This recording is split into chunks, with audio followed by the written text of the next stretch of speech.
Let's talk about what just happened with Ghislaine Maxwell, the Justice Department, and why the family of Virginia Giuffre, one of Jeffrey Epstein's most prominent victims, is absolutely outraged. So, here's the situation. The Justice Department just released transcripts and audio from a recent interview with Ghislaine Maxwell. She's Epstein's longtime associate convicted for child sex trafficking, and she's serving a 20-year sentence. But now, she's back in the headlines not for new crimes but for what she said in this interview with Deputy Attorney General Todd Blanche. Now here's where things get controversial. Maxwell basically used this interview to reject many of the accusations against her and Epstein, especially those made by Virginia Giuffre. Maxwell even went so far as to say Giuffre's story about being trafficked to Prince Andrew doesn't hold water. She called some of the key evidence manufactured, and she outright denied any shady conduct from high-profile men like Donald Trump. But Giuffre's family, they are furious. This travesty of justice entirely invalidates the experiences of the many brave survivors who put their safety, security, and lives on the line to ensure her conviction, including our sister. They're especially upset because during that 2-day interview, Maxwell wasn't really challenged on her claims, even the ones that directly contradict her conviction.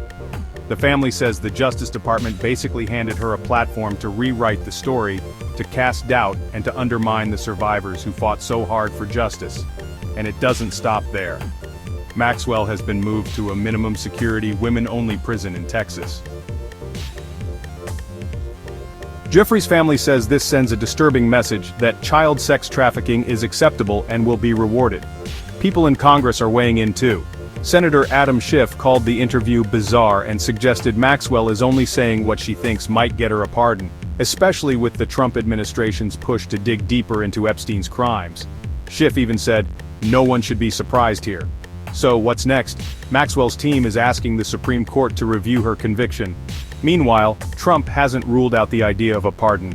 And with the Justice Department releasing tens of thousands of Epstein-related documents, most of which were already public, the families of survivors are watching every move. If you're following this story, it's clear, for survivors and their families, this fight isn't just about the past.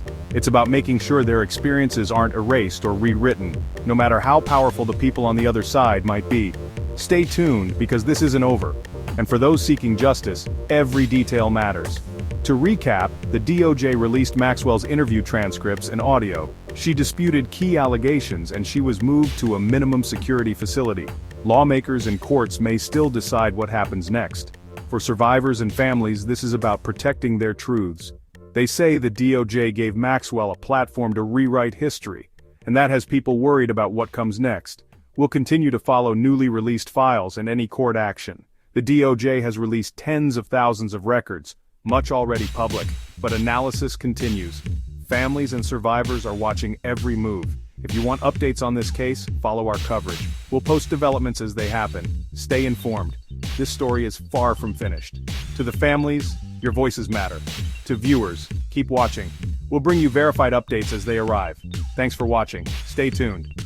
For sources and documents, check the description below.